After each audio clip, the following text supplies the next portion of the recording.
И така, дами и господа, при мен е една от претендентките за короната. Готова ли си за моето блиц интервю? При мен е една невероятна Рапунцел. За теб имам само едни бързи блиц въпроси. Извинявайте, че ви прекъсваме. Добър вечер. Ще ти задам няколко мои блиц модни въпроса. Готов ли си?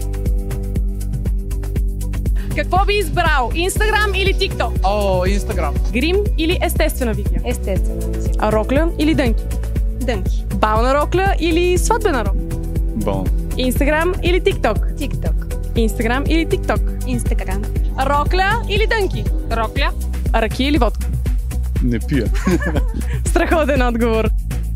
Маратонки или токчета? Маратонки. Токчета или маратонки? Маратонки. Токчета или маратонки? Кецове на 100%. Маратонки или токчета? Маратонки. Какви са тези миски всички с маратонки? Коя ще хареса токчетата?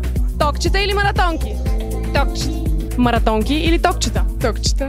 Високи токчета или маратонки? Високи токчета. Дизайнерска марка или винтидж находка? Винтидж винаги. Винаги. По-официална визия или по-спортно? Спортно официална. Рокля или дънки? Дънки. Рокля или дънки? Рокля. Червило или спирала? Спирала. Червило или спирала? Спирала, разбира се. Дънки или рокля? Рокля. Дизайнерска марка или винтидж находка? На кантара са нещата. Не мога да избера едно от двете. Трябва да имаш и двете, нали така? Инстаграм или ТикТок? Инстаграм. А какво би казала да организираш Мис България, Пловдив или кетеринг? Двете. Страхотно, благодаря ти много. Официална визия или спортно елегантна? Ами, елегантно с елементи на спортна или обратното. Винаги обичам да комбинирам. Ай, ами кажи, да слагаш корони или да ходиш във фитнеса? Да слагам корони.